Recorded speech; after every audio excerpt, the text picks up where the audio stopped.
Maintenant que tous les ministres sont en poste, le gouvernement doit lancer les grands projets prévus dans l'accord du 3 avril 2024. Parmi les priorités après la sécurité se posent les questions des élections et du référendum constitutionnel. Pourront-ils traiter ces enjeux en moins de 2 ans? Les infrastructures existantes sont-elles suffisantes pour réaliser ces travaux ou faudra-t-il recommencer à zéro? L'ancien ministre délégué chargé des questions électorales, Mathias Pierre, est avec nous ce soir pour en parler. Monsieur Pierre, bonsoir, bienvenue à Metro News. Bonsoir et je profite pour saluer tous les auditeurs et auditrices de Metro News. Nous savons que ce nouveau gouvernement aura travaillé sur plusieurs grands chantiers, notamment la réforme constitutionnelle et l'organisation des élections. Vous qui étiez ancien ministre chargé des questions électorales, quelle devrait être la prochaine étape qui va mener à l'aboutissement de ce processus? Est-ce d'abord la formation du Conseil électoral provisoire ou la réforme constitutionnelle?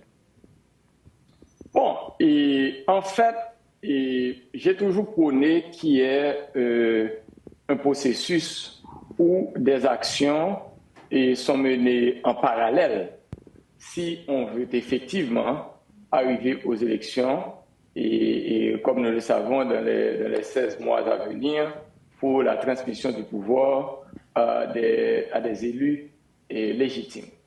Et aujourd'hui, je crois qu'il y a une priorité nationale. Mais avant d'arriver à la priorité nationale, allons regarder la question spécifique de la réforme constitutionnelle. La réforme constitutionnelle doit précéder les élections. Pourquoi? Parce qu'il faut qu'on ait des élections sur une nouvelle constitution. Ce serait extrêmement difficile aujourd'hui d'avoir des élections en Haïti et vu les conflits qu'on a connus dans le temps, particulièrement avec le président Jovenel, il serait important qu'on ait une réforme constitutionnelle. Et je pense que le texte qui a été soumis par la commission qui a été créée a été à un certain moment transféré au pouvoir précédent. Et je pense que ce texte est un bon texte. Et ce qu'il fallait, c'est de mettre en place une commission de réévaluation et certainement, et à cette commission de transmettre ce texte à qui? Au CEP. Donc, préalablement à cette étape, il faut qu'il y ait un conseil électoral provisoire et qui soit mis en place, qui puisse travailler pour la réalisation du référendum. Certainement, on a déjà gagné 3 mois puisque tous les matériels pour l'organisation du référendum, les bulletins oui et non, etc., tout ceci sont déjà sur place. Donc, c'est une étape extrêmement importante et qu'il faut remplir, c'est la mise en place du Conseil électoral provisoire. Monsieur Pierre, vous nous aviez dit que la réforme constitutionnelle est très importante. Donc, la première question, pourquoi et quels sont, selon vous, les 3 principaux points à changer justement dans la Constitution, parlant des questions électorales? Bon, d'abord, il faut éliminer les confusions, c'est-à-dire si on prend tout ce qui a fait le débat sur la fin du mandat du président Jovenel Moïse en 2021, et si on continue avec ce débat, ça veut dire le prochain président, selon la Constitution de 1987 amendée, le prochain président aurait déjà perdu 3 ans de son mandat. Et puisque son mandat, alors je dirais 2 ans, puisque son mandat aurait terminé pour certains en 2022, donc 2 ans, ou pour d'autres en 2021, donc 3 ans. Donc toute la période de transition serait une période à l'intérieur. Donc il faut éliminer cet élément. Il faut harmoniser les élections de sorte qu'on n'ait pas autant d'élections qu'on a eu dans le temps, puisque les élections coûtent de plus en plus. Et certainement, et pour moi, un point qui est important, c'est de continuer avec ce qui avait été mis en place, même déjà dans le décret électoral qui a été publié.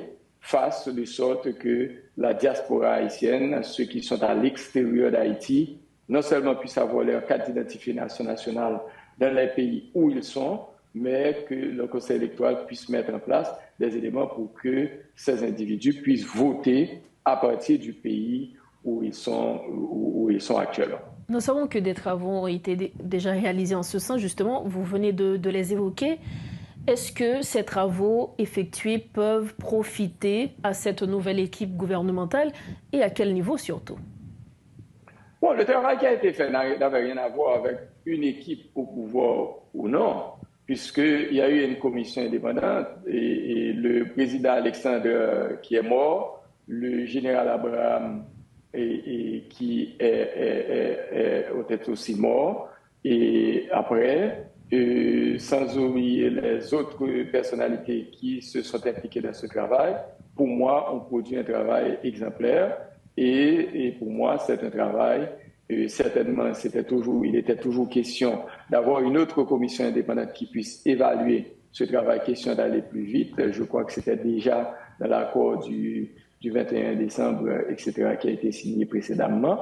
Donc, tout ceci doit être fait pour aller vite et pour la mise en place de cette commission d'évaluation et la mise en place du Conseil électoral provisoire et certainement arriver à l'organisation des élections. En tant que personnalité, alors j'allais vous dire, en tant que personnalité qui justement connaît bien les questions électorales, ce domaine, vous aviez travaillé dans ce domaine justement, quels sont les obstacles que cette équipe pourrait rencontrer, les obstacles majeurs évidemment, que cette équipe pourrait rencontrer en ce qui a trait premièrement à la réforme constitutionnelle et deuxièmement à l'organisation des élections? Bon, je pense que l'élément fondamental, pourquoi? Parce que je l'ai toujours dit dans cette émission que le pouvoir précédent avait utilisé un discours, une stratégie que je l'ai appelée, il n'y a pas de sécurité, pas d'élection. Vous faites référence au gouvernement d'Ariel Henry. Voilà.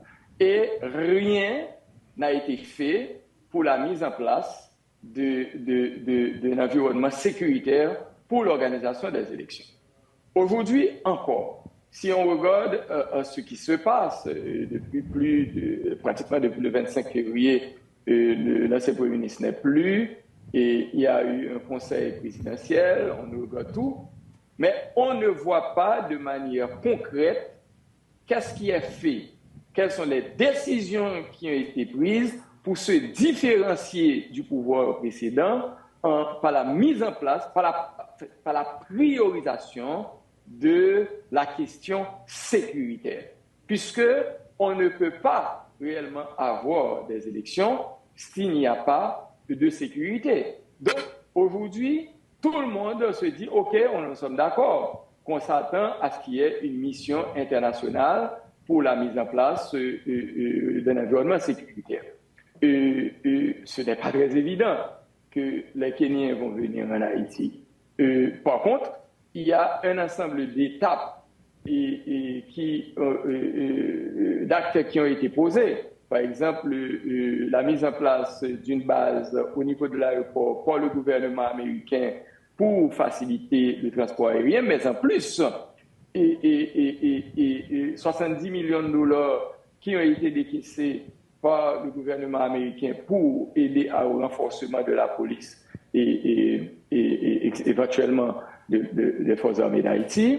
Et il y a eu le Canada qui éventuellement avait mis 100 millions de dollars à la disposition d'Haïti pour les questions de sécurité. Je crois que 40 millions ou 42 millions ont été déjà dépensés. Mais je pense que le gouvernement doit travailler sur la mise en place d'un plan B, ce que j'appelle un plan national pour adresser la question de sécurité. Par exemple, je prends ceci comme exemple. Il y a une base qui a été mise en place. Il y a déjà une base militaire au niveau de l'aéroport. Il y a des infrastructures de la police nationale. Pourquoi ne pas négocier avec la communauté internationale? Quand vous dites négocier, en quel sens? Quand vous dites négocier, en quel sens? Est-ce que c'est se mettre d'accord sur le fait que la mission ne viendra pas et on va utiliser nos forces légales, notamment la PNH et les forces armées d'Haïti, pour assurer la sécurité, pour justement aboutir à l'organisation des élections? Je pense d'un plan B. Un plan B qui serait d'utiliser cette base pour parce que récemment, il y a eu des militaires canadiens qui ont été à la Jamaïque pour former des Jamaïcains pour venir nous aider.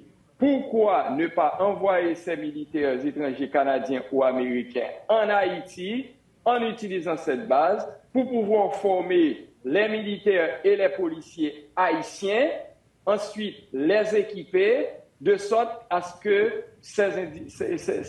nos Haïtiens puissent intervenir plus efficacement dans le combat contre les bandits. Donc le premier élément... Ce n'est pas une façon pour le gouvernement de dire non aux étrangers, non au Conseil de sécurité que nous ne voulons pas de la force étrangère, mais nous voulons aller vite. Pourquoi ne pas commencer par utiliser ce plan en attendant que les Kenyans puissent venir, puisque éventuellement, si les Kenyans vont venir. Donc, c'est un petit peu pour moi cette urgence pour entrer dans un plan, parce que le groupe qui est là, ils ont 18 mois, et dans 18 mois, je pense qu'on a déjà épuisé 2 mois, donc il y a 16 mois. C'est 16 mois pour mettre en place un environnement sécuritaire, pour pouvoir organiser les élections, faire le référendum, organiser les élections, et seulement transmettre le pouvoir. Autrement, on va se retrouver dans la même spirale, à savoir pas de sécurité, pas d'élection, et on atteint la communauté internationale et on reste toujours dans la situation et dans le chaos dans lequel nous sommes aujourd'hui. Monsieur Pierre, donc pour vous, le premier obstacle que doit surmonter cette nouvelle équipe gouvernementale, c'est donc le rétablissement de la sécurité. Toujours un plaisir de vous avoir à Metro News. Merci infiniment d'avoir répondu à nos questions. Merci. Je pense que la sécurité est l'élément clé. Certainement, en parallèle, il faut mettre des infrastructures, à savoir le Conseil électoral provisoire, et certainement prendre les dispositions budgétaires, arrangements pour qu'on ait un environnement sécuritaire qui puisse faciliter l'organisation des élections en Haïti. Merci encore. Voilà, c'est avec nous Mathias Pierre, ancien ministre délégué chargé des questions électorales. Il était notre invité ce soir pour parler de réforme constitutionnelle et surtout de l'organisation des élections à venir.